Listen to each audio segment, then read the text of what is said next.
In a counter current gas absorber, both operating and equilibrium relations are linear. The inlet liquid composition and exit gas composition maintain constant in order to increase the absorption factor. നമ്മൾ പറഞ്ഞു absorption ഫാക്ടറിന് എനിക്ക് equation എഴുതാം L/mg എന്ന് അല്ലേ, എഴുതിക്കൂടെ? അപ്പോൾ എന്നോട് പറഞ്ഞിരിക്കുന്നത് എൻ്റെ അബ്സോർപ്ഷൻ ഫാക്ടർ കൂട്ടണം, എന്ത് ചെയ്യാന്നുള്ളതാണ്. ഒന്നെങ്കിൽ വെൽക്കം ടു എൻട്രി ആപ്പ്, നമ്മുടെ KWAയിലെ കെമിക്കലിലെ മാസ് ട്രാൻസ്ഫർ ആണ് നമുക്ക് കൂടുതൽ 6 മാർക്സിനുള്ളത്. അപ്പോൾ അതിലെ കുറച്ച് ഏരിയയിൽ നമ്മൾ അബ്സോർപ്ഷൻ അതേപോലെ അഡ്സോർപ്ഷൻ ഏരിയയിലുള്ള കുറച്ച് ക്വസ്റ്റ്യൻസ് മാത്രം നമുക്കൊന്ന് നോക്കാം, മെയിനായിട്ടുള്ള ക്വസ്റ്റ്യൻസ്. അപ്പോൾ അതിൽ ഫസ്റ്റ് നമ്മൾ അബ്സോർപ്ഷൻ പ്രോസസ്സിൻ്റെ ടെമ്പറേച്ചറും പ്രഷറും നോക്കുകയാണെങ്കിൽ നമുക്കറിയാം ടെമ്പറേച്ചർ എന്ന് പറയുന്നത് എപ്പോഴും എന്തായിരിക്കണം, അത് ടെമ്പറേച്ചർ കൂടിയാൽ എന്ത് സംഭവിക്കുന്നത് വെച്ചാൽ വെള്ളമാണെങ്കിൽ ഇപ്പോൾ അല്ലെങ്കിൽ ലിക്വിഡ് ആണെങ്കിൽ പെട്ടെന്ന് ഇവാപ്രേറ്റ് ചെയ്യും. അതേപോലെ തന്നെ പ്രഷർ കുറയുകയാണെങ്കിലും ലിക്വിഡ് പെട്ടെന്ന് ഇവാപ്രേറ്റ് ചെയ്യും. അപ്പോൾ നമ്മൾ സാധാരണ നമ്മൾ അബ്സോർപ്ഷൻ ഓപ്പറേഷൻ നടക്കുന്നത് എങ്ങനെയാണെന്ന് വെച്ചാൽ ലോ പ്രഷറിലും അതേപോലെ തന്നെ ഹൈ ടെമ്പറേച്ചറിലും. സോ എൻ്റെ ക്വസ്റ്റൻ ഇതാണ്, process of absorption can be brought about by dash the temperature or by dash the pressure, decreasing the temperature and increasing the pressure. Option C, decreasing the temperature and increasing the pressure.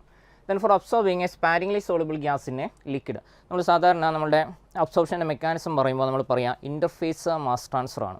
ഇപ്പോൾ interface mass ട്രാൻസ്ഫറിൽ നമുക്ക് liquid face mass transfer കോയിഫിഷ്യൻറ്റും അതേപോലെ തന്നെ gas side mass transfer കോയിഫിഷ്യൻറ്റും, ഇതാണ് നമ്മൾ മെയിനായിട്ട് നോക്കുന്ന ആൾക്കാർ. അപ്പോൾ അതിൽ ഗ്യാസ് ഫേസ് കൺട്രോളിംഗ് എന്ന് പറയുമ്പോഴാണ് നമ്മൾ കൂടുതൽ സോളുബിൾ ആണെന്ന് പറയാം.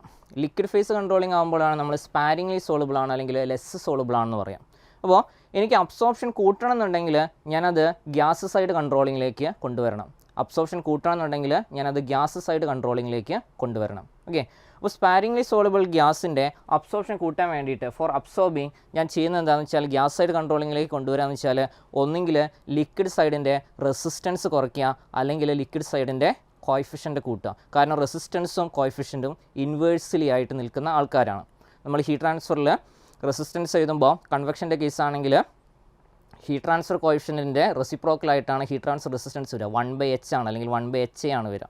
അതേപോലെ തന്നെയാണ് മാസ് ട്രാൻസ്ഫർ റെസിസ്റ്റൻസും മാസ് ട്രാൻസ്ഫർ കോയിഫിഷ്യൻറ്റും ഇൻവേഴ്സിലി ആയിട്ടാണ് നിൽക്കുന്നത്. അപ്പോൾ ഒന്നെങ്കിൽ ലിക്വിഡ് സൈഡിൻ്റെ മാസ് ട്രാൻസ്ഫർ റെസിസ്റ്റൻസ് കുറയ്ക്കുക അല്ലെങ്കിൽ ലിക്വിഡ് സൈഡിൻ്റെ മാസ് ട്രാൻസ്ഫർ കോയിഫിഷ്യൻറ്റ് കൂട്ടുക. സോ ഫോർ അബ്സോർബ് ചെയ്യണമെങ്കിൽ liquid side mass transfer coefficient should be increased.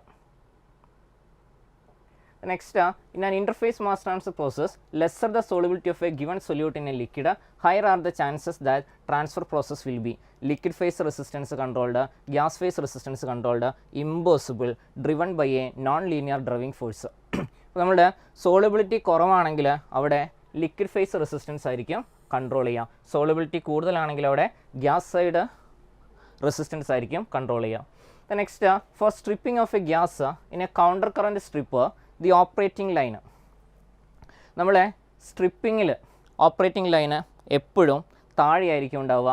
Absorption ആണെങ്കിൽ ഓപ്പറേറ്റിംഗ് ലൈൻ എപ്പോഴും മുകളിലായിരിക്കും ഉണ്ടാവുക. അപ്പോൾ അബ്സോർപ്ഷൻ്റെ കേസ് എടുക്കുകയാണെങ്കിൽ ഓപ്പറേറ്റിംഗ് ലൈൻ എബോ ആയിരിക്കും. സ്ട്രിപ്പിങ്ങിൻ്റെ കേസ് എടുക്കുകയാണെങ്കിൽ എൻ്റെ operating line lies below the equilibrium curve, below the equilibrium curve. Then absorption towers are operated under conditions of, നമ്മളിപ്പോൾ പറഞ്ഞു ഹൈ പ്രഷർ ആയിരിക്കും അതേപോലെ തന്നെ ലോ ടെമ്പറേച്ചറും ആയിരിക്കും. Option C, high pressure and low temperature. ഇതൊരു പ്രീവിയസ് ഗസ്റ്റ് ക്വസ്റ്റ്യൻ ആണ്. Consider the following statement. For values of absorption factor less than unity, the fractional absorption of solute as limited even for infinite theoretical trace. For values of absorption factor more than unity, any degree of absorption is possible if sufficient trace are provided.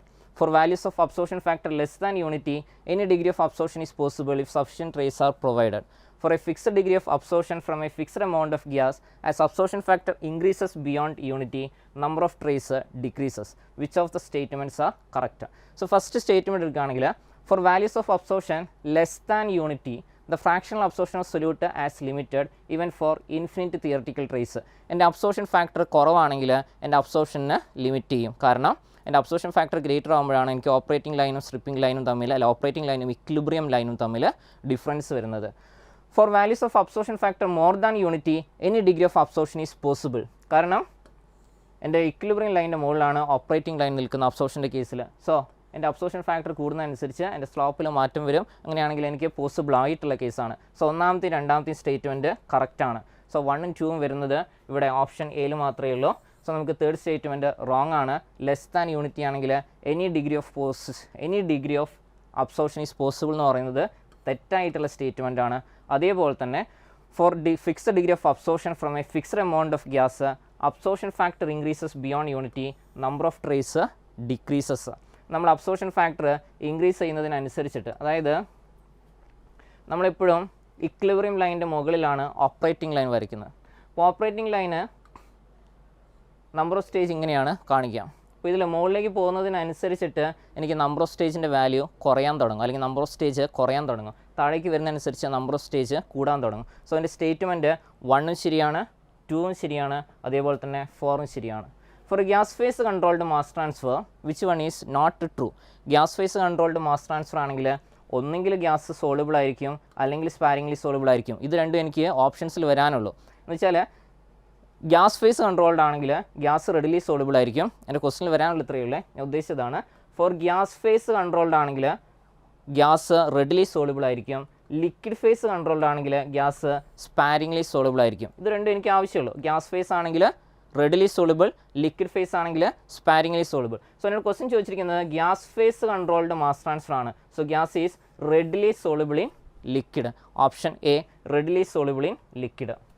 Then for improving rate of absorption of a sparingly soluble gas, നമ്മൾ നേരത്തെ പറഞ്ഞാണ് എൻ്റെ absorption കൂട്ടാൻ വേണ്ടിയിട്ട്, അതായത് ഇപ്പോൾ liquid face control നിൽക്കുമ്പോഴാണ് sparingly soluble. Absorption കൂട്ടണമെങ്കിൽ ഞാൻ എങ്ങോട്ടേക്ക് കൊണ്ടുവരണം?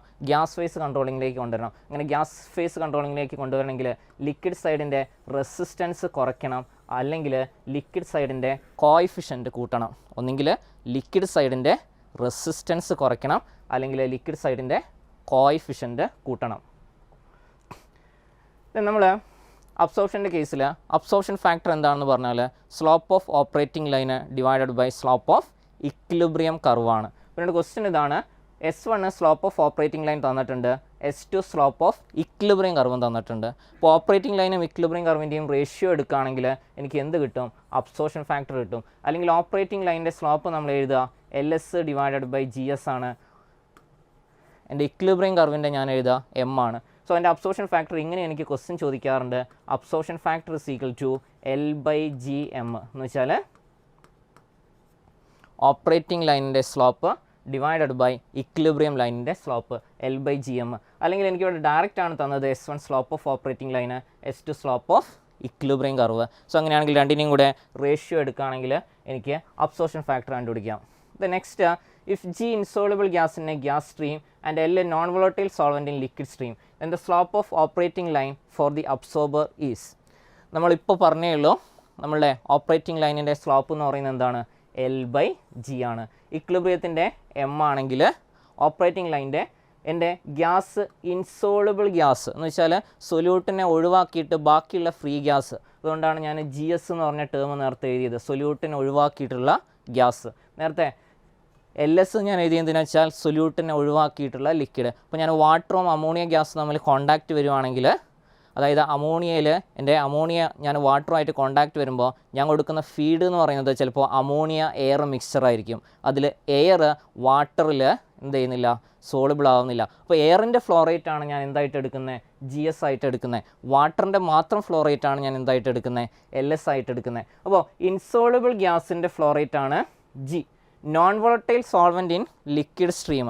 ഓക്കെ, അതായത് അമോണിയ ഇല്ലാത്ത എൻ്റെ ലിക്വിഡ് എന്ന് വെച്ചാൽ വാട്ടറിനെയാണ് ഞാൻ എടുക്കുന്നത്. രണ്ടിൻ്റെ റേഷ്യോയ്ക്കാണ് ഞാൻ പറയുന്നത് എന്ത് L/G എന്ന് വെച്ചാൽ സ്ലോപ്പ് ഓഫ് ഓപ്പറേറ്റിംഗ് ലൈൻ. ഇനി നമ്മൾ ഡിസൈൻ ചെയ്യുന്ന സമയത്ത് അബ്സോർപ്ഷനിൽ പറയുന്ന ഒരു ടേമാണ് operating velocity is 50 to 60% of flooding velocity. So answer എന്ന് പറയുന്നത് ഓപ്പറേറ്റിംഗ് വെലോസിറ്റി എന്ന് പറയുന്നത് 60%, ഏകദേശം 60% ഓഫ് ഫ്ലഡിംഗ് വെലോസിറ്റി ആയിരിക്കും. കാരണം ഫ്ലഡിങ് നടക്കാതിരിക്കാൻ വേണ്ടിയിട്ടുള്ള കണ്ടീഷനിലാണ് ഞാൻ എൻ്റെ അബ്സോർപ്ഷൻ ടവർ ഓപ്പറേറ്റ് ചെയ്യിക്കേണ്ടത്. Then assuming mass transfer coefficient in the gas and the liquid phases are comparable, the absorption of carbon dioxide from reformer gas into an aqueous solution of diethanolamine is controlled by. നമ്മൾ mass transfer coefficient രണ്ടിലും comparable ആണെങ്കിലും എൻ്റെ carbon dye oxide എനിക്ക് എത്തനോളമീനിൽ soluble ആക്കണം. So gas phase the absorption of carbon dioxide in diethanolamine is controlled by. മെയിനായിട്ട് എൻ്റെ absorption കൂട്ടണം എന്നുണ്ടെങ്കിൽ എന്ത് ചെയ്യണം? അബ്സോർപ്ഷൻ കൂട്ടണം എന്നുണ്ടെങ്കിൽ ഞാൻ എന്ത് ചെയ്യണം? ഗ്യാസ് ഫേസ് കൺട്രോളിങ് ആയിരിക്കണം. So gas phase resistance. കാരണം നമ്മൾ ഇക്വേഷൻ എഴുതുമ്പോൾ ഇങ്ങനെയാണ് എഴുതുക, 1 by capital KY is equal to 1 by small ky plus m by kx. ഇപ്പോൾ ഗ്യാസ് ഫേസ് കൺട്രോളിംഗ് എന്ന് പറയുമ്പോൾ ഇതാണ് നമ്മൾ എഴുതുക 1 by ky equal to 1 by small ky. Okay, gas phase resistance ആണ് കൺട്രോൾ ചെയ്യുന്നത്. Then for which of the following combination does the absorption operation become gas film controlled? Gas film controlled ആകുമ്പോൾ നമുക്ക് പറയാം എന്താണ്, സോളിബിലിറ്റി ഹൈ ആണ്, ഇത് true statement ആണ്. So very low എന്ന് പറയുന്നത് ഫോൾസ് ആണ്. Then liquid side mass transfer coefficient is much higher, ശരിയാണ്. നമുക്ക് അബ്സോർപ്ഷൻ നടക്കണമെങ്കിൽ liquid side mass transfer coefficient എന്തായിരിക്കണം, ഹൈ ആയിരിക്കണം.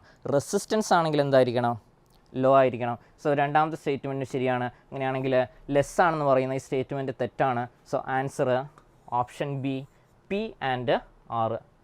അതായത് നമ്മൾ അബ്സോർപ്ഷൻ ഫാക്ടറിൻ്റെ വാല്യൂ നമ്മൾ റിലേറ്റീവ് വോളട്ടിലിറ്റി പറയുന്ന പോലെ തന്നെ ഗ്രേറ്റർ ദാൻ 1 നമ്മൾ പറയാറുണ്ട്. ഓക്കെ, നോർമലി അബ്സോർപ്ഷൻ ഫാക്ടർ അല്ലെങ്കിൽ റിലേറ്റീവ് വോളട്ടിലിറ്റിയുടെ വാല്യൂ പറയുകയാണെങ്കിൽ നമ്മൾ ആൽഫ ഗ്രേറ്റർ ദാൻ 1 പറയും. Then for absorption of H2S from mixture with hydrocarbon vapor into an aqueous alkanolamine solution, the liquid phase mass transfer resistance. നമ്മൾ റെസിസ്റ്റൻസിനെ പറ്റി പറയുകയാണെങ്കിൽ എന്തായിരിക്കണം, ലിക്വിഡ് ഫേസ് മാസ് ട്രാൻസ്ഫർ റെസിസ്റ്റൻസിനെ പറ്റി പറയുകയാണെങ്കിൽ എന്തായിരിക്കണം, നെഗ്ലിജിബിൾ ആയിരിക്കണം. സോ മാക്സിമം അബ്സോർപ്ഷൻ നടക്കണമെങ്കിൽ എന്തായിരിക്കണം, ലിക്വിഡ് ഫേസ് റെസിസ്റ്റൻസ് നെഗ്ലിജിബിൾ ആയിരിക്കണം. കോഎഫിഷ്യൻ്റ് ആണ് പറയുന്നതെങ്കിൽ എന്തായിരിക്കണം, ഗ്രേറ്റർ ആയിരിക്കണം. In a counter current gas absorber, both operating and equilibrium relations are linear. The inlet liquid composition and exit gas composition maintain constant in order to increase absorption factor. നമ്മൾ പറഞ്ഞു absorption ഫാക്ടറിന് എനിക്ക് equation എഴുതാം L/mg എന്ന്, അല്ലേ, എഴുതിക്കൂടെ? അപ്പോൾ എന്നോട് പറഞ്ഞിരിക്കുന്നത് എൻ്റെ അബ്സോർപ്ഷൻ ഫാക്ടർ കൂട്ടണം, എന്ത് ചെയ്യാന്നുള്ളതാണ്. ഒന്നെങ്കിൽ L ഇൻക്രീസ് ചെയ്യാം, അല്ലെങ്കിൽ G ഡിക്രീസ് ചെയ്യാം, അല്ലെങ്കിൽ M ഡിക്രീസ് ചെയ്യാം. ഓക്കെ, L ഇൻക്രീസ് ചെയ്താലും അബ്സോർപ്ഷൻ ഫാക്ടർ കൂടും, M ഡിക്രീസ് ചെയ്താലും അബ്സോർപ്ഷൻ ഫാക്ടർ കൂടും, G ഡിക്രീസ് ചെയ്താലും അബ്സോർപ്ഷൻ ഫാക്ടർ കൂടും. So liquid flow rate should decrease എന്ന് പറയുന്നത് തെറ്റാണ്, ഇൻക്രീസ് ചെയ്യാണ് വേണ്ടത്. Gas flow rate should increase എന്ന് പറയുന്നത് തെറ്റാണ്, എനിക്ക് ഡിക്രീസ് ചെയ്യാണ് വേണ്ടത്. Slope of equilibrium line should increase എന്ന് പറയുന്നത് തെറ്റാണ്, കാരണം M ആണ് സ്ലോപ്പ് ഓഫ് ഇക്വിലിബ്രിയം ലൈൻ, അത് കുറയ്ക്കുകയാണ് വേണ്ടത്. സോ എൻ്റെ answer option D, slope of equilibrium line should decrease. നമ്മൾ അഡ്സോർപ്ഷനിൽ മെയിനായിട്ട് 2 ടൈപ്പ് അഡ്സോർപ്ഷനാണ് പറയാം. ഒന്ന് ഫിസിക്കൽ അഡ്സോർപ്ഷനും വേറൊന്ന് കെമിക്കൽ അഡ്സോർപ്ഷനും. സോ ഫിസിക്കൽ അഡ്സോർപ്ഷൻ എടുക്കുകയാണെങ്കിൽ നമ്മൾ പറയും അതെന്താണ്, റിവേഴ്സിബിൾ ആണ്. അതായത് നമ്മളിപ്പോൾ ഒരു ബുക്കിൻ്റെ മുകളിൽ പൊടി പറ്റി പിടിക്കുകയാണെന്ന് പറയുകയാണെങ്കിൽ അത് എനിക്ക് വേണമെങ്കിൽ തട്ടിത്തെറിപ്പിക്കാവുന്നതാണ്. വീക്കായിട്ടുള്ള വാണ്ടർവാൾസ് ഫോഴ്സാണ് ഞാൻ ഫിസിക്കൽ അഡ്സോർപ്ഷനിൽ പറയുന്നത്. സോ അതെന്താണ്, റിവേഴ്സിബിൾ പ്രോസസ്സാണ്. അതേപോലെ തന്നെ കെമിക്കൽ അഡ്സോർപ്ഷനാണ് എടുക്കുന്നതെങ്കിൽ അത് ഇറിവേഴ്സിബിൾ പ്രോസസ്സാണ്. സോ രണ്ടും കൂടെ കമ്പയർ ചെയ്യുമ്പോൾ നമ്മൾ പറയാറുള്ള കുറച്ച് കാര്യങ്ങളാണ്, ഒന്ന് റിവേഴ്സിബിളും വേറൊന്ന് ഇറിവേഴ്സിബിളും. ഇപ്പോൾ ഫിസിക്കൽ അഡ്സോർപ്ഷന് റിവേഴ്സിബിൾ ആണ്, അതേപോലെ തന്നെ എനിക്ക് എക്സോതെർമിക് ആണ്, അല്ലെങ്കിൽ ഹീറ്റ് ലിബറേറ്റ് ചെയ്യുന്ന കേസാണ്. സോ അങ്ങനെയാണെങ്കിൽ എൻ്റെ answer option D, both B and C. Then കെമിസോപ്ഷൻ്റെ കേസ് എടുക്കുകയാണെങ്കിൽ ഇറ്റ് ഈസ് ക്യാരക്ടറൈസ്ഡ് ബൈ ഏതായിരിക്കും, ഇറിവേഴ്സിബിൾ ഫിനോമിനൻ. കെമിസോപ്ഷൻ എടുക്കുകയാണെങ്കിൽ അത് ഇറിവേഴ്സിബിൾ ഫിനോമിനൻ. ഇപ്പോൾ രണ്ട് നമ്മൾ കമ്പയർ ചെയ്യുമ്പോൾ നമ്മൾ പറയാറുണ്ട് കെമിക്കൽ അഡ്സോർപ്ഷൻ ആണെങ്കിൽ മോണോലെയർ ഫോർമേഷൻ ആണ്, ഫിസിക്കൽ അഡ്സോർപ്ഷൻ ആണെങ്കിൽ മൾട്ടി ലെയർ ഫോർമേഷൻ ആണ്. ഒന്ന് മോണോലെയർ ആണെങ്കിൽ മറ്റേത് മൾട്ടി ലെയർ ആണ്. Then Langmuir derived an equation based on which of the following factor. നമ്മൾ ലാങ്വേർ അഡ്സോർപ്ഷൻ ഉണ്ടാക്കുന്ന സമയത്ത് നമ്മൾ പറയുന്ന കുറച്ച് അസംഷൻസ് ഉണ്ട്. മോണോലെയർ ആയിരിക്കും, അതേപോലെ തന്നെ ഓരോ സൈറ്റിലും ഓരോ മോളിക്യൂൾസ് തമ്മിൽ ബോണ്ടിങ് ഉണ്ടാവുന്നുള്ളൂ, അല്ലെങ്കിൽ ആക്റ്റീവ് സൈറ്റിലേക്ക് എൻ്റെ മോളിക്യൂൾസ് വരുമ്പോൾ അപ്പുറത്തെ മോളിക്യൂൾസായിട്ട് ഒരു കോൺടാക്റ്റും ഇല്ല. അതേപോലെ തന്നെ എൻ്റെ അഡ്സോർപ്ഷൻ എന്ന് പറയുന്നത് ഓരോ സൈറ്റിലും ഈക്വൽ ആയിരിക്കും. ഇതൊക്കെയാണ് അവിടെ പറയുന്ന അസംഷൻസ്. സോ ഇവിടെ തന്നിരിക്കുന്നത് every active site of the adsorbent acts in the same way. ഇത് ശരിയാണ്. Adsorbate is adsorbed on the surface of solid monolayer, അതും ശരിയാണ്. ഇങ്ങനെയാണെങ്കിൽ പിന്നെ ആൻസർ പിന്നെ എന്തേ വരുള്ളൂ, ഓൾ ഓഫ് ദീസ്. മൂന്നാമത്തെ സ്റ്റേറ്റ്മെൻറ്റും ശരിയാണ്. എൻ്റെ കോൺസെൻട്രേഷൻ ഓഫ് അഡ്സോർബേറ്റും അതേപോലെ തന്നെ നമ്പർ ഓഫ് അൺഒക്യുപ്പൈഡ് സൈറ്റിനും അനുസരിച്ചിട്ടാണ് റേറ്റ് ഓഫ് അഡ്സോർപ്ഷൻ പറയുന്നത്. എൻ്റെ സൈറ്റ് എന്ന് പറയുന്നത് എൻ്റെ ബോണ്ടിങ് ഉണ്ടാക്കുന്ന ആ ഏരിയ, അല്ലെങ്കിൽ എൻ്റെ ബോണ്ടിങ് അല്ലെങ്കിൽ എൻ്റെ മോളിക്യൂൾസ് അറ്റാക്ക് ചെയ്യുന്ന ഏരിയ, അതാണ് എൻ്റെ സൈറ്റ്. അപ്പോൾ all of these are correct answer. Then Freundlich equation is identical to very low concentration case of Langmuir isotherm when നമ്മൾ ഫ്രണ്ട്ലിച്ച് അഡ്സോർപ്ഷൻ ഐസോതെർമിൽ നമ്മൾ എഴുതുന്ന ഇക്വേഷൻ എന്ന് പറയുന്നത് x/m is equal to k into p to the power 1/n ആണ്. Then അതേപോലെ തന്നെ ലാങ്മയർ അഡ്സോർപ്ഷനിൽ ഞാൻ എഴുതുന്ന equation K into P divide by 1 + Kp ആണ്. ഇവിടെ കോൺസെൻട്രേഷൻ്റെ ടൈം ആയതുകൊണ്ട് ഞാൻ പ്രഷറിനെ ഒന്ന് മാറ്റി കോൺസെൻട്രേഷൻ ആക്കുകയാണ്. ഇവിടെ K into C divided by 1 + Kc. എന്നോട് പറഞ്ഞിട്ടുണ്ട് ഇവിടെ ലോ കോൺസെൻട്രേഷൻ ആണ്. ലോ കോൺസെൻട്രേഷൻ ആണെങ്കിൽ എനിക്ക് എന്ത് ചെയ്യാം, ഈ രണ്ടാമത്തെ ടേമിനെ അങ്ങ് ഒഴിവാക്കാം. അങ്ങനെ രണ്ടാമത്തെ ടേമിനെ ഒഴിവാക്കുകയാണെങ്കിൽ തീറ്റ ഈക്വൽ ടു എനിക്ക് എന്ത് വരും, Kc വരും. അപ്പോൾ ഇത് ഫ്രാക്ഷൻ ഓഫ് അഡ്സോർപ്ഷൻ ആണ് ഞാൻ പറയുന്നത്. എന്ന് വെച്ചാൽ സർഫസ് എത്ര കവർ ചെയ്യുന്നുണ്ട്, fraction of surface covered by എൻ്റെ ഗ്യാസ് അല്ലെങ്കിൽ എൻ്റെ ലിക്വിഡ്. ഇവിടെയാണെങ്കിൽ അതേപോലെ തന്നെയാണ് എൻ്റെ ഗ്യാസ് ഡിവൈഡഡ് ബൈ സോളിഡ്. അപ്പോൾ x/m തീറ്റ എന്ന് പറയുന്നത് ഒരേപോലത്തെ ആൾക്കാരാണ്. ഫ്രണ്ട്ലിച്ച് അഡ്സോർപ്ഷൻ ആണെങ്കിൽ x/m പറയുന്ന, ലാങ്മയർ അഡ്സോർപ്ഷൻ ആണെങ്കിൽ തീറ്റ പറയുന്നത്. അപ്പോൾ എനിക്ക് ഇവിടെ തന്നിരിക്കുന്നത് എന്താണെന്ന് വെച്ചാൽ theta equal to K into C ആണ്. ലോ കോൺസെൻട്രേഷനിൽ ഞാനിത് അപ്രോക്സിമേറ്റ് ചെയ്ത് എന്താക്കി മാറ്റി, Kc ആക്കിയിട്ട് മാറ്റി. അപ്പോൾ ഇപ്പുറത്തും ഞാൻ എന്താക്കി മാറ്റണം, x/m ഞാൻ എന്താക്കിയിട്ട് മാറ്റണം, K ഇൻറ്റു C ആക്കിയിട്ട് മാറ്റണം. അപ്പോൾ പവറിലെ 1/n ഞാൻ എന്താക്കണം, 1 ആക്കണം.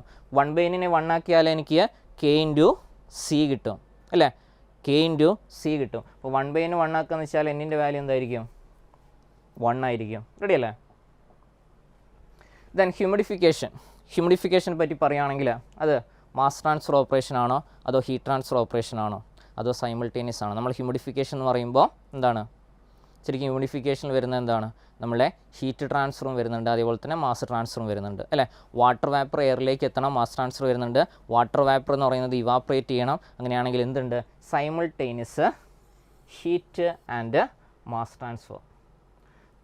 Then air initially at 101.3 kilopascal and 40 degree Celsius and with a relative humidity of 50% is cooled at a constant pressure to 30 degree Celsius. The cooled air has higher dew point, higher absolute humidity, higher relative humidity, higher wet bulb temperature. ഇവിടെ നിങ്ങൾ നോക്കിക്കേ, initially 40 degree Celsius ആണ്, relative humidity 50% ആണ്, cooled at constant പ്രഷറാണ് to 30 degree Celsius. അപ്പോൾ നിങ്ങൾ പഠിച്ചു വയ്ക്കുക, ടെമ്പറേച്ചർ ഇൻക്രീസ് ചെയ്യുകയാണെങ്കിൽ എൻ്റെ റിലേറ്റീവ് ഹ്യൂമിഡിറ്റി അല്ലെങ്കിൽ പെർസെൻറ്റേജ് ഹ്യൂമിഡിറ്റി ഡിക്രീസ് ചെയ്യും. അങ്ങനെയാണെങ്കിൽ ടെമ്പറേച്ചർ ഡിക്രീസ് ചെയ്യുകയാണെങ്കിൽ എൻ്റെ റിലേറ്റീവ് ഹ്യൂമിഡിറ്റി എന്ത് ചെയ്യും, ഇൻക്രീസ് ചെയ്യും. ഓക്കെ, അപ്പോൾ ടെമ്പറേച്ചർ ഡിക്രീസ് ചെയ്യുകയാണെങ്കിൽ റിലേറ്റീവ് ഹ്യൂമിഡിറ്റി ഡിക്രീസ് ചെയ്യും. ടെമ്പറേച്ചർ ഇൻക്രീസ് ചെയ്യുകയാണെങ്കിൽ റിലേറ്റീവ് ഹ്യൂമിഡിറ്റി ഡിക്രീസ് ചെയ്യും. അതേപോലെ തന്നെ ടെമ്പറേച്ചർ ഡിക്രീസ് ചെയ്യുകയാണെങ്കിൽ റിലേറ്റീവ് ഹ്യൂമിഡിറ്റി ഇൻക്രീസ് ചെയ്യും. അപ്പോൾ നിങ്ങളൊരു കാര്യം ശ്രദ്ധിക്കുക, ഇവിടെ ടെമ്പറേച്ചർ എന്താ ചെയ്തിരിക്കുന്നത്, 40 ഡിഗ്രിയിൽ നിന്ന് 30 ഡിഗ്രിയിലേക്ക് എത്തിച്ചിട്ടുണ്ട്. അങ്ങനെയാണെങ്കിൽ റിലേറ്റീവ് ഹ്യൂമിഡിറ്റി എന്ത് ചെയ്യണം, ഇൻക്രീസ് ചെയ്യണം, ഹയർ റിലേറ്റീവ് ഹ്യൂമിഡിറ്റി. ഇനി ഡ്യൂ പോയിൻ്റ് എന്ന് പറയുന്നത് എൻ്റെ കോൺസ്റ്റൻറ്റ് പ്രഷറിൽ എപ്പോഴും കോൺസ്റ്റൻ്റ് ആയിരിക്കും. കാരണം ഫസ്റ്റ് ഡ്യൂ ഉണ്ടാവുന്ന ടെമ്പറേച്ചറാണ് dew point. So constant pressure ആണെങ്കിൽ എനിക്ക് ഡ്യൂ പോയിൻറ്റിന് ഒരു മാറ്റം വരത്തില്ല. സോ എൻ്റെ ആൻസർ എന്ന് പറയുന്നത് ഹയർ റിലേറ്റീവ് ഹ്യൂമിഡിറ്റി. എന്നതേപോലെ the relative saturation of a partially saturated mixture of vapor and gas can be increased by of the mixture reducing the total pressure, increasing the total pressure, reducing the temperature, both B and C. അപ്പോൾ ഇതിൽ എന്നോട് ചോദിച്ചിരിക്കുന്നത് relative saturation, നമ്മൾ നേരത്തെ relative humidity പറഞ്ഞു, അത് തന്നെയാണ് എൻ്റെ റിലേറ്റീവ് സാച്ചുറേഷൻ എങ്ങനെ എന്ത് ചെയ്യണം, ഇൻക്രീസ് ചെയ്യിക്കണം. ഇപ്പോൾ റിലേറ്റീവ് സാച്ചുറേഷൻ ഇൻക്രീസ് ചെയ്യണമെങ്കിൽ എന്ത് വേണം, അതിൻ്റെ ടെമ്പറേച്ചർ റെഡ്യൂസ് ചെയ്യണം അല്ലേ. പക്ഷേ എനിക്ക് ടോട്ടൽ പ്രഷർ കൂട്ടിയാലും എനിക്ക് എന്ത് ചെയ്യാം, ടോട്ടൽ പ്രഷർ, അതായത് നമ്മൾ പറയുന്നത് നമ്മൾ റിലേറ്റീവ് ഹ്യൂമിഡിറ്റിയിൽ നമ്മൾ പാർഷ്യൽ പ്രഷറും വാപ്പർ പ്രഷറും തമ്മിലുള്ള റേഷ്യോ ആയിട്ടാണ് പറയുന്നത്. അപ്പോൾ ടെമ്പറേച്ചർ കുറയ്ക്കുകയാണെങ്കിൽ എനിക്ക് എന്ത് വരും, വാപ്പർ പ്രഷർ കുറയും, എന്ന് വെച്ചാൽ ഡിനോമിനേറ്റർ കുറയും. അതുകൊണ്ടാണ് റിലേറ്റീവ് സാച്ചുറേഷൻ കൂടുന്നത്. നമ്മൾ സിമ്പിളി പറയുകയാണെങ്കിൽ റിലേറ്റീവ് സാച്ചുറേഷൻ നിങ്ങൾ ഇത്രയും ഓർത്താൽ മതി, partial pressure divided by vapour പ്രഷറാണ്. സോ ഞാൻ ടെമ്പറേച്ചർ റെഡ്യൂസ് ചെയ്യുകയാണെങ്കിൽ എൻ്റെ വാപ്പർ പ്രഷർ കുറയും, ഡിനോമിനേറ്റർ കുറഞ്ഞാൽ എൻ്റെ റിലേറ്റീവ് സാച്ചുറേഷൻ എന്ത് ചെയ്യും, കൂടും. അതേപോലെ ടോട്ടൽ പ്രഷർ ഞാൻ ഇൻക്രീസ് ചെയ്താൽ പാർഷ്യൽ പ്രഷർ കൂടും. അങ്ങനെയാണെങ്കിൽ പാർഷ്യൽ പ്രഷർ കൂടിയാലും ആര് കൂടും, എൻ്റെ റിലേറ്റീവ് സാച്ചുറേഷൻ കൂടും. സോ അങ്ങനെയാണെങ്കിൽ എൻ്റെ ആൻസർ എന്ന് പറയുന്നത് option D, both B and C. Then steady state temperature reached by a small amount of liquid evaporating into large amount of unsaturated vapor gas mixture is called the temperature. Option A dry bulb, option B wet bulb, option C dew point, option D adiabatic saturation. അപ്പോൾ ഇതിൽ നമ്മൾ എടുക്കുകയാണെങ്കിൽ നിങ്ങൾ നോക്കിയാൽ മതി, steady state temperature by small amount of liquid evaporating into large amount of unsaturated vapor gas. Unsaturated vapor gasനെ ഞാൻ saturated ആക്കാൻ പോവുകയാണ്. ഓക്കെ, ആ ടെമ്പറേച്ചർ ഞാൻ പറയുന്നതാണ് വെറ്റ് ബൾബ് ടെമ്പറേച്ചർ. ഓക്കെ, അപ്പോൾ ഉള്ള കേസിൽ എൻ്റെ അറ്റ്മോസ്ഫിയറിക് കണ്ടീഷൻ വെച്ചിട്ട് ഞാൻ എയറിലേക്ക് വാട്ടർ വേപ്പറിനെ കൊടുത്ത് ഒരു സ്റ്റഡി സ്റ്റേറ്റ് ടെമ്പറേച്ചർ ആക്കുകയാണ്. അത് അഡിയാബാറ്റിക് കണ്ടീഷനിലാണ് ഞാൻ ചെയ്യുന്നതെങ്കിൽ അതിന് പറയുന്നത് അഡിയാബാറ്റിക് സാച്ചുറേഷൻ ടെമ്പറേച്ചർ, അല്ലെങ്കിൽ ഞാനത് എന്ത് പറയും, wet bulb temperature. So answer wet bulb temperature. കാരണം എൻ്റെ അഡിയാബാറ്റിക് കണ്ടീഷൻ ഉണ്ടെങ്കിൽ മാത്രമേ എനിക്ക് എന്ത് പറയാൻ പറ്റുള്ളൂ, അഡിയാബാറ്റിക് സാച്ചുറേഷൻ ടെമ്പറേച്ചർ ആണെന്ന് പറയാൻ പറ്റത്തുള്ളൂ. Then dry bulb temperature of the gas is, എപ്പോഴും ഡ്രൈ ബൾബ് ടെമ്പറേച്ചർ എന്തായിരിക്കും, വെറ്റ് ബൾബ് ടെമ്പറേച്ചർ ചെറുത്, ഡ്രൈ ബൾബ് ടെമ്പറേച്ചർ അതിനേക്കാളും വലുത്. So dry bulb temperature of the gas is greater than അല്ലെങ്കിൽ more than wet bulb temperature. Then relative humidity is the ratio of, നമ്മളിപ്പോൾ relative സാച്ചുറേഷനെ പറ്റി പറഞ്ഞുകൊണ്ടിരുന്നു. Relative saturation കൂട്ടാൻ വേണ്ടിയിട്ട് നമുക്ക് എന്ത് ചെയ്യാം, നമ്മളുടെ വാപ്പർ പ്രഷർ കുറച്ചാൽ മതി, എന്ന് വെച്ചാൽ ടെമ്പറേച്ചർ കുറച്ചാൽ മതി. ഇപ്പോൾ റിലേറ്റീവ് സാച്ചുറേഷൻ എന്ന് പറഞ്ഞാൽ എന്താ, partial pressure of vapour to vapour pressure of liquid എപ്പോൾ at gas temperature. Partial pressure of vapour to vapour pressure of liquid at gas temperature, option B. Then നമ്മുടെ സ്പെസിഫിക് ഹീറ്റിൻ്റെ ഒരു സിമ്പിളായിട്ടുള്ള ക്വസ്റ്റ്യൻ ആണ്, ഇതൊരു പഴയ ഗേറ്റ് ക്വസ്റ്റ്യൻ ആണ്. എൻ്റെ specific heat of a gas CS equal to CB plus Y dash into CA. അപ്പോൾ നിങ്ങളൊന്ന് ഓർത്ത് വയ്ക്കുക, CA എന്ന് പറയുന്നത് എൻ്റെ വാപ്പറിൻ്റെ ഹീറ്റാണ്. Okay, വാപ്പറിൻ്റെ specific ഹീറ്റാണ്. അപ്പോൾ വാപ്പറിൻ്റെ ഹീറ്റ് ഇവിടെ തന്നിട്ടുണ്ട്. ഗ്യാസിൻ്റേത് 0.2, വാപ്പറിൻ്റേത് 1.5. അപ്പോൾ ഗ്യാസിൻ്റെ 0.2 ഇവിടെ ഞാൻ സബ്സ്റ്റിറ്റ്യൂട്ട് ചെയ്യുകയാണെങ്കിൽ 0.2 പ്ലസ് എൻ്റെ ഹ്യൂമിഡിറ്റി എത്രയാണ്, 0.01. So 0.01 into 1.5. So 0.2 plus 0.01 into 1.5. Ready അല്ലേ? ഇതെങ്ങനെയാണെങ്കിൽ 0.2 പ്ലസ് 0.015, അങ്ങനെയാണെങ്കിൽ answer 0.215. So answer option D. So നമുക്ക് ചെയ്യാനുള്ളത് ഒറ്റ കാര്യമുള്ളൂ, ജസ്റ്റ് ഒന്ന് സബ്സ്റ്റിറ്റ്യൂട്ട് ചെയ്താൽ മാത്രം മതി. CS equal to CB plus Y dash into CA. If the temperature of atmosphere increases at constant absolute humidity percentage saturation would. ഇതൊരു പഴയ PSC ക്വസ്റ്റ്യനാണ്. എന്താ വരിക, ഡിക്രീസ് ചെയ്യും. ടെമ്പറേച്ചർ ഇൻക്രീസ് ചെയ്യുകയാണെങ്കിൽ പെർസെൻറ്റേജ് സാച്ചുറേഷൻ ഡിക്രീസ് ചെയ്യും, അല്ലെങ്കിൽ റിലേറ്റീവ് സാച്ചുറേഷൻ ഡിക്രീസ് ചെയ്യും. Then a question കൂടെ, if Y dash is the absolute humidity of air water vapor mixture, then the mass fraction of water vapor in the mixture. അപ്പോൾ Y dash എന്ന് പറഞ്ഞാൽ എന്താ, absolute humidity എന്ന് പറഞ്ഞാൽ എന്താ, kilogram of water vapour divided by kilogram of dry air എന്ന് വെച്ചാൽ ഇത് മാസ് റേഷ്യോ ആണ്. ഓക്കെ, അപ്പോൾ നിങ്ങൾ അബ്സോർപ്ഷൻ പഠിക്കുമ്പോൾ നിങ്ങളൊരു കാര്യം പറയാം, മോൾ റേഷ്യോ എനിക്ക് എങ്ങനെ കണ്ടുപിടിക്കാമെന്ന് വെച്ചാൽ y/1 - y എന്ന് വെച്ചാൽ ഇത് മോൾ ഫ്രാക്ഷൻ ആണ്, ഇത് മോൾ റേഷ്യോ ആണ്. ഇനി mole fraction is equal to mole ratio divided by 1 plus mole ratio. ഇതാണ് എൻ്റെ റിലേഷൻ. അതായത് ഇത് റേഷ്യോ ആണ്, ഇത് ഫ്രാക്ഷൻ ആണ്. Ratio equal to fraction divided by 1 minus fraction, fraction equal to ratio divide by 1 plus ratio. So ഈ എടുക്കുന്നത് എൻ്റെ റേഷ്യോ ആണ്. ഫ്രാക്ഷൻ ചോദിച്ചാൽ ഇത്രയും ചെയ്താൽ മതി, y dash plus 1 plus y dash. പക്ഷേ ഒരു പ്രശ്നമുണ്ട്, എന്നോട് ക്വസ്റ്റ്യൻ ചോദിച്ചിരിക്കുന്നത് മാസ് ഫ്രാക്ഷൻ ആണ്. അതുകൊണ്ട് y dash divide by 1 plus y dash. Answer y dash divided by 1 plus y dash. ഇനി മോൾ ഫ്രാക്ഷൻ ആണ് ചോദിച്ചെങ്കിൽ നിങ്ങൾ ശരിക്കും y ഡാഷിന് പകരം y വെച്ചിട്ട് ചെയ്യണം. ഇതെനിക്ക് സിമ്പിളായിട്ട് ചെയ്യാവുന്നതേ ഉള്ളൂ. എന്നോട് ക്വസ്റ്റ്യൻ ചോദിച്ചിരിക്കുന്നത് മാസ് റേഷ്യോ വെച്ചിട്ട് മാസ് ഫ്രാക്ഷൻ ആണ്. സോ y ഡാഷ് ഒന്ന് ഓർക്കുക, y ഡാഷ് എന്ന് പറഞ്ഞാൽ എന്താണ്, kilogram of water vapour divided by kilogram of dry air. ഇനിയിപ്പോൾ ഞാൻ y ഡാഷിന് പകരം y ആണ് തന്നെങ്കിൽ അതെന്തായിരിക്കും, മോളാൽ ഹ്യൂമിഡിറ്റി ആയിരിക്കും. അപ്പോൾ അവിടെ മോളാൽ ഹ്യൂമിഡിറ്റി, മോൾ ഫ്രാക്ഷൻ ആണ് ചോദിച്ചെങ്കിൽ നിങ്ങൾ എന്ത് ചെയ്താൽ മതി, y divided by 1 plus y ചെയ്താൽ മതി. Okay, y divided by 1 plus y. So ഇവിടിനോട് ചോദിച്ചിരിക്കുന്നത് മാസ് ഫ്രാക്ഷൻ ആണ്. So answer y dash divided by 1 plus y dash. For an unsaturated air water vapour mixer, the ratio of percentage saturation and relative saturation. Percentage സാച്ചുറേഷനും relative സാച്ചുറേഷനും തമ്മിലുള്ള ratio ആണ് എന്നോട് ചോദിച്ചേക്കുന്നത്. അപ്പോൾ അങ്ങനെയാണെങ്കിൽ നമുക്ക് എന്തുമാത്രം നോക്കിയാൽ മതി? നമ്മൾ നേരത്തെ പറഞ്ഞിട്ടുള്ള ഒരു കേസാണ് റിലേറ്റീവ് സാച്ചുറേഷനും പെർസെൻറ്റേജ് സാച്ചുറേഷനും ടെമ്പറേച്ചർ കൂടുമ്പോൾ ഡിക്രീസ് ചെയ്യുന്നത്. അതേപോലെ തന്നെ എന്താണ് റിലേറ്റീവ് സാച്ചുറേഷൻ, അതേപോലെ എന്താണ് പെർസെൻറ്റേജ് സാച്ചുറേഷൻ എന്ന് മനസ്സിലാക്കി വയ്ക്കുക. ഓക്കെ, റിലേറ്റീവ് സാച്ചുറേഷൻ എന്ന് പറഞ്ഞാൽ നമുക്ക് ഇത്രയും ചെയ്യാനുള്ളൂ, PA/PAS. ഞാനത് പെർസെൻറ്റേജിലേക്ക് ആക്കുകയാണെങ്കിൽ ഇൻറ്റു 100. ഇനി പെർസെൻറ്റേജ് സാച്ചുറേഷൻ എന്ന് പറഞ്ഞാൽ എന്താണ്? Molar humidity divided by molar humidity at saturation into 100, അല്ലെങ്കിൽ absolute humidity divided by absolute humidity at saturation into 100. ഇപ്പോൾ ഇത് തമ്മിൽ കമ്പയർ ചെയ്യുമ്പോൾ നിങ്ങളൊന്ന് ഓർത്ത് വയ്ക്കുക. നിങ്ങൾ ആൽഫാബറ്റിക് ഓർഡറിലാണെങ്കിൽ നിങ്ങൾക്കറിയാം P കഴിഞ്ഞ് Q കഴിഞ്ഞ് R വരും. ഈ Qന് പകരം നിങ്ങളൊരു ലെസ് ദാൻ ഇട്ട് കൊടുക്കുക. Percentage saturation is less than relative saturation. Percentage saturation is less than relative saturation. നിങ്ങൾക്കറിയാം P കഴിഞ്ഞിട്ടാണ് R വരുന്നത്. So percentage saturation is less than relative saturation. ഇതൊരു PSC ക്വസ്റ്റ്യൻ ആണ്, 2 പ്രാവശ്യം ചോദിച്ചിട്ടുണ്ട്. എന്ന് വെച്ചാൽ നമ്മളെ KWക്കും ചോദിച്ചിട്ടുണ്ട്, അതേപോലെ തന്നെ ഗ്രേഡ് ഇൻസ്ട്രക്ടറിലെ കെമിക്കലും ചോദിച്ചിട്ടുണ്ട്. അപ്പോൾ ഇതിൻ്റെ രണ്ടിൻ്റെയും റേഷ്യോ ആണ് എന്നോട് ചോദിച്ചിരിക്കുന്നത്. The ratio of percentage saturation and relative saturation എന്താ വരിക? PS ലെസ് ദാൻ RS ആണെങ്കിൽ PS/RS ലെസ് ദാൻ 1 ആയിരിക്കും. Okay, PS less than RS ആണെങ്കിൽ PS/RS എന്തായിരിക്കും? ലെസ് ദാൻ 1 ആയിരിക്കും. Answer option C less than 1.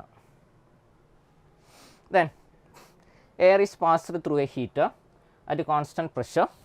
The inlet and outlet conditions of the air are follows. On the dry bulb temperature 31, then wet bulb temperature 23, humidity 30%, then outlet dry bulb temperature 70. ഇങ്ങനെയാണെങ്കിൽ due point എന്തായിരിക്കുന്നതാണ് question ചോദിച്ചിരിക്കുന്നത്. അപ്പോൾ നമുക്ക് dry bulb 31 ഉണ്ട്, wet bulb 23.9 ഉണ്ട്. Due point എന്ന് പറയുന്ന condensation ചെയ്യുന്ന ടെമ്പറേച്ചറാണ്. So that is less than 23.9 ആയിരിക്കും. കാരണം നിങ്ങൾ നോക്കിക്കുക, ഇവിടെ എൻ്റെ ഹ്യൂമിഡിറ്റി എന്ന് പറയുന്നത് 30% എത്തിയിട്ടുള്ളൂ. നമ്മൾ ഡ്യൂ പോയിൻ്റ് ആണെങ്കിൽ അത് 100%ലേക്ക് ഞാൻ എത്തിക്കും. അതായത് എൻ്റെ ഹ്യൂമിഡിറ്റിന്ന് 100% സാച്ചുറേഷനിലേക്ക് തട്ടിച്ചിട്ട് ഞാൻ എടുക്കുന്ന ടെമ്പറേച്ചറാണ് എൻ്റെ ഡ്യൂ പോയിൻ്റ്. അപ്പോൾ വെറ്റ് ബൾബിനേക്കാളും താഴെയായിരിക്കും എൻ്റെ ഹ്യൂമിഡിറ്റി 30% ഉള്ളൂ. വെറ്റ് ബൾബിനേക്കാളും താഴെയായിരിക്കും ആര്? എൻ്റെ due point. Then in the same question ഇവിടെ ഒരു കാര്യം പറഞ്ഞിട്ടുണ്ട്. ഇൻലെറ്റിലെ ഡ്രൈ ബൾബ് ടെമ്പറേച്ചർ 31 ആണ്, ഔട്ട്ലെറ്റിലെ ഡ്രൈ ബൾബ് ടെമ്പറേച്ചർ 70 ആണ്. അങ്ങനെയാണെങ്കിൽ ഹ്യൂമിഡിറ്റി എന്തായിരിക്കും? ടെമ്പറേച്ചർ ഇൻക്രീസ് ചെയ്യുകയാണെങ്കിൽ ഹ്യൂമിഡിറ്റി എന്തായിരിക്കും? കുറയായിരിക്കും ചെയ്യുക. അപ്പോൾ ഇപ്പോൾ 30 ഉണ്ടെങ്കിൽ എന്ത് വരും? Less than 30%. ഓക്കെ, 23 ഞാൻ 30ലേക്ക് 31 ഞാൻ 70ലേക്ക് എത്തിക്കാന്ന് വെച്ചാൽ ടെമ്പറേച്ചർ ഇൻക്രീസ് ചെയ്യാണ്. So when temperature increases percentage humidity decreases. So answer option C less than 30%. അതേപോലെ dew point normally occurs when mass of air has relative humidity. നമ്മൾ പറഞ്ഞു ഡ്യൂ പോയിൻ്റ് എന്ന് പറഞ്ഞാൽ എന്തായിരിക്കും? 100% എത്തുമ്പോഴുള്ളതാണ്. അപ്പോൾ എൻ്റെ ആൻസർ എന്ന് പറയുന്നതാണ് ഓപ്ഷൻ B 100%. അപ്പോൾ നമ്മുടെ മാസിൽ നമുക്ക് ഇമ്പോർട്ടൻ്റ് ആയിട്ട് പറയാവുന്ന 1-2 ടോപ്പിക് എന്ന് പറഞ്ഞാൽ, ഒന്ന് അബ്സോർപ്ഷൻ ഉണ്ട്, പിന്നെ ഒന്ന് ഡിസ്റ്റിലേഷൻ ഉണ്ട്, പിന്നെ ഒന്ന് ഡിഫ്യൂഷൻ ഉണ്ട്, പിന്നെ ഹ്യൂമിഡിഫിക്കേഷൻ ആൻഡ് ഡ്രൈയിങ്. ഇത്രയാണ് നമുക്ക് കൂടുതൽ ഇമ്പോർട്ടൻ്റ് ആയിട്ട് പഠിക്കാൻ പറ്റിയ ടോപ്പിക് എന്ന് പറയാറുള്ളത്. ഡിസ്റ്റിലേഷൻ ഇമ്പോർട്ടൻ്റ് ആണ്, കാരണം ഡിസ്റ്റിലേഷൻ്റെ എല്ലാ കാര്യങ്ങളും അതിൽ ഉൾപ്പെടുത്തിയിട്ടുണ്ട്. ബേസിക് ആയിട്ടുള്ള ലോയും എൻ്റെ റൗൾസ് ലോയും അതേപോലെ തന്നെ ഡിഫറൻറ്റ് ടൈപ്പ് ഡിസ്റ്റിലേഷനും ഉണ്ട്. സോ ഇതൊന്നും തന്നെ വേണമെങ്കിൽ എനിക്ക് 2 മാർക്ക് എക്സ്പെക്ട് ചെയ്യാം. അതുപോലെ ഡിഫ്യൂഷൻ എൻ്റെ മാസ് ട്രാൻസ്ഫറിൻ്റെ ബേസിക് ആയിട്ടുള്ള ആളാണ്, അവിടെ നിന്ന് വേണമെങ്കിൽ എനിക്ക് 1-2 ക്വസ്റ്റ്യൻസ് ചോദിക്കാം. ദെൻ ബാക്കി എൻ്റെ ഹ്യൂമിഡിഫിക്കേഷൻ ആൻഡ് ഡ്രൈയിങ് അല്ലെങ്കിൽ അബ്സോർപ്ഷൻ, ഇതാണ് കുറച്ചും കൂടെ ഇമ്പോർട്ടൻ്റ് ആയിട്ടുള്ള ഏരിയ. ഓക്കെ, സോ നമ്മൾ കൂടുതലായിട്ടും അബ്സോർപ്ഷൻ്റെ കേസിലുള്ള ക്വസ്റ്റ്യൻസും പിന്നെ ഹ്യൂമിഡിഫിക്കേഷൻ്റെ ക്വസ്റ്റ്യൻസും ആണ് കൂടുതൽ ഡിസ്കസ് ചെയ്തത്. Okay, thank you.